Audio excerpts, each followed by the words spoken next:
Hey, welcome back. This is the Ernest P YouTube channel. I'm Ernest, and today we're going to talk about 5 things you might be doing wrong when you change the oil on your car. A lot of times, a few of these Jiffy Lube will even do wrong, or any of the quick oil places, not to call out one in particular. But we'll go over a couple, and I'll shout out which one that places like Jiffy Lube might be getting wrong as well. So, okay, first off, we have additives that are pretty common to put in your oil. The only thing being, there's several different kinds of additives. This one, for example, I put in my wife's car because on newer engines, when they have lighter weight oils, they get a lot of chatter on top of the engine and the valve train. This one's made for newer engines, for modern engines that have that kind of chatter. They have some that are heavy that are made for like diesels and stuff like that. So one thing to know is one important thing to know is be careful which one you put in your vehicle. Make sure that you're getting the right one. And the second thing being, you might not even need one of those. There's some things like Marvin's Mystery Oil or different kinds of additives that people put in their oils a lot that aren't really necessary, especially something like Marvin's Mystery Oil, which is the formula is just very old. Nowadays, the modern synthetic oils, the research that's gone into them is so much better than just putting an additive that was made in the early 1900s to add to your oil to help it stabilize and last longer. Whereas now those oils are formulated to last quite a bit longer. Which brings me to the next point, the change interval of your oil. A lot of places like Jiffy Lube will tell you to change your oil every 3,000 miles, which is a fine practice. If anything, it's good because you're always going to have fresh oil. But modern oils will last 5,000 to 7,000 miles or 6 months before they need to be changed. That 3,000 mile mark is really just a stigma that's been held through the automotive community for a long time, and it's pretty outdated as well, kind of like some of those oil additives.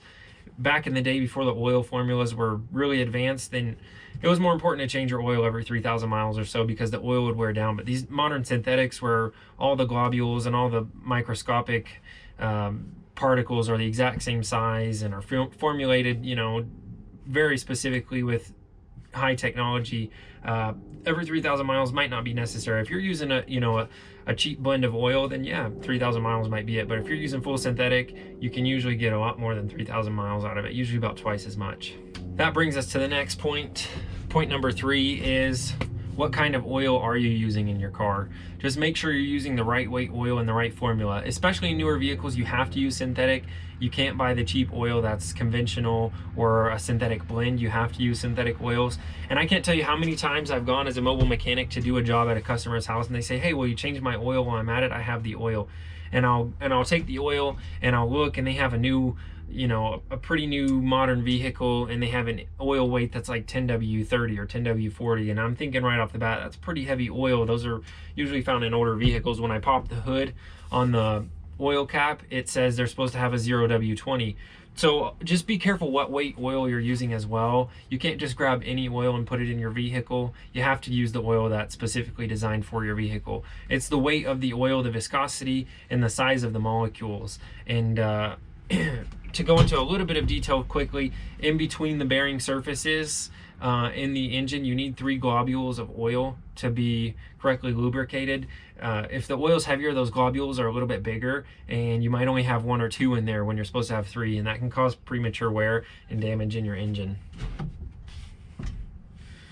The next 2 are something that the DIYer really has to be careful of. The first one I'll mention isn't that big of a deal. Jiffy Lube's never really going to mess this one up. They're trained to keep an eye on this. And then the one that's going to come after this is the one that even places like Jiffy Lube might be missing on. So number 4 is, it has to do with the oil filter. Now, whether you want to buy an extended life oil filter or a normal oil filter, or the cheapest one you can find, it's fine. As long as you're changing it with every oil change, then you're doing good. The problem is this little thing right here. If you can see, it's an O-ring. It's a rubber O-ring. We'll go ahead and take the plastic off. And this is something that they'll probably keep an eye out for, but the DIYer sometimes will miss this, and this can cause a lot of damage to your car. If you take this old oil filter off of your engine, you have to make sure that this O-ring comes off with it. So it just comes right off that filter. It can stick onto the motor, because if the motor side, if it's more sticky on this side than it is the oil filter, when you pull this oil filter off, this O-ring can come off and stay on the motor. What happens is, if you take the next oil filter and you put it down on the engine, then you'll have two of these O-rings, and what happens is the oil is going to slip out from between those and leak out. If you leak all your oil out, then you'll blow your engine. And this happened to my uncle, who is a mechanic. This isn't something that I hear emphasized all that much. I always grew up hearing it because it happened to my uncle, but you just have to be careful and double check when you pull the oil filter off. Look and make sure the oil, that this oil ring, this O-ring, is still on the filter, and also look and make sure there's not one on the motor. Double check just to be sure, because if you miss that and this O-ring stays on the engine, then you'll blow your motor. The last thing is your washers. Now these are copper gaskets, copper washers. They have crush washers as well, but it's super important to change the washer on your oil plug when you replace the oil. So you'll take the oil plug off. It has a washer on it. It's a crush washer, and it gets crushed down, and it can only get crushed down once.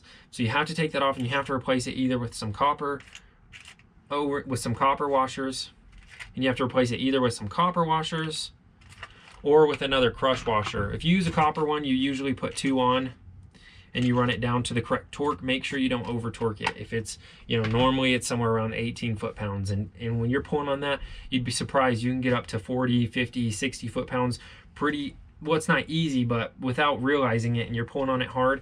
And what that can do is strip out that strip out the threads, and then you're going to have to be replacing your oil pan or repairing it, and that's a headache of a job.